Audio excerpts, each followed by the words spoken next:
रेसिपीला सुरुवात करूया। त्यासाठी सर्वप्रथम तर मी इथे काबुली चणे रात्रभर भिजवून घेतल्यात। साधारणतः कपभर इतके चणे मी इथे घेतलेले आहेत। आता चणे बुडतील इतकं पाणी त्यामध्ये घालून घेऊ आणि साधारणतः 4 ते 5 शिट्या काढून घेऊयात। चणे उकडत ठेवल्यात तोपर्यंत आपण इथे त्यासाठी लागणारं कोटिंग तयार करून घेऊया। इथे मी एका बाउलमध्ये 1 पळी तेल घालून घेते। त्यामध्ये 1 चमची काश्मीरी लाल मिरची पावडर, अर्धी चमची हळद, अर्धी चमची गरम मसाला, 1 चमची घरगुती मसाला, अर्धी चमची चिकन मसाला, 1 चमची धणे पावडर आणि चवीनुसार मीठ। चणे उकडवताना देखील मी थोडं मीठ घातले, त्यामुळे इथे थोडं कमीच मीठ घालायचं। आता यामध्ये आपण लागणारे पीठ घालून घेऊया।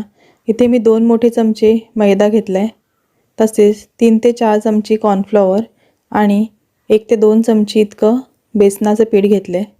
सर्व मिश्रण आता हे आपण एकत्र करून घेऊयात। आता ह्यामध्ये आपण थोडं पाणी घालून जाडसर बॅटर बनवून घेऊया। साधारणतः अशा पद्धतीची कन्सिस्टन्सी असलेलं बॅटर आपल्याला इथे बनवून घ्यायचं आहे। एकदम पातळ पण नाही आणि एकदम जाड पण नाही। आता जे आपण उकडवून घेतलेले काबुली चणे ते ह्यामध्ये घालून घेऊया। आता आपण ह्या चण्यांना सर्व मसाला कोट करून घेऊया। आता ह्यामध्ये आपण 1 चमचा आलं आणि लसणाची पेस्ट घालून घेऊ आणि ती देखील आपण ह्या चण्याला व्यवस्थित लावून घेऊया। आता एका पॅनमध्ये तेल गरम करत ठेवलंय। तेल चांगलं गरम झालं की नंतर गॅसची फ्लेम मीडियम करून आपल्याला त्यामध्ये हे चणे घालायचे आहेत। हे मिश्रण मला थोडंसं सैलसर वाटलं, त्यामुळे मी ह्यामध्ये आणखीन 1 चमचा कॉर्नफ्लॉवर ॲड केले। तुम्ही तांदळाचं पीठ देखील ह्यामध्ये ॲड करू शकता।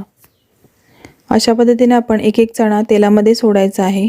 इथे तुम्ही बघू शकतात सर्व चण्यांच्या वरती अशा पद्धतीचे बुडबुडे आल्यात। ते जसं जसं शिजत जाईल तसं आपल्याला ते बुडबुडे कमी होताना दिसतील। ही प्रोसेस आपल्याला पूर्णतः मीडियम टू लो फ्लेमवरच करायची आहे, जेणेकरून ते चणे ते व्यवस्थित शिजले देखील जातील आणि वरचं कोटिंग देखील छान क्रिस्पी होते। तुम्ही बघू शकतात बबल्स थोडे कमी होत चालल्यात।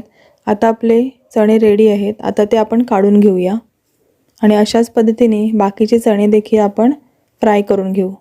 5 ते 6 लसणाच्या पाकळ्या देखील ह्याच्यामध्ये मी थोडेसे ठेचून टाकले, जेणेकरून त्या देखील व्यवस्थित फ्राय होतील। पूर्णतः अशाच पाकळ्या टाकू नका, नाहीतर ते तेलातून उडण्याची शक्यता असते। सर्व चणे तळून तयार आहेत। जर का तुम्हाला अजून चटपटीत चव हवी असेल तर त्यासाठी तुम्ही एका बाउलमध्ये आमचूर पावडर किंवा चाट मसाला घालून घ्या, तसेच थोडंसं मीठ आणि मिरची पावडर देखील घालून घ्या आणि त्या बाउलमध्ये तुम्ही हे चणे टाकून त्यावर एक प्लेट ठेवून ते मिक्स करून घ्या। जेव्हा तुम्ही गरम गरम चणे तेलातून काढता तेव्हा त्याला थोडंसं तेल असते, त्यामुळे तुम्ही अशा पद्धतीने जर ते मसाले मिक्स केले तर त्या चण्याला व्यवस्थित कोट होतील।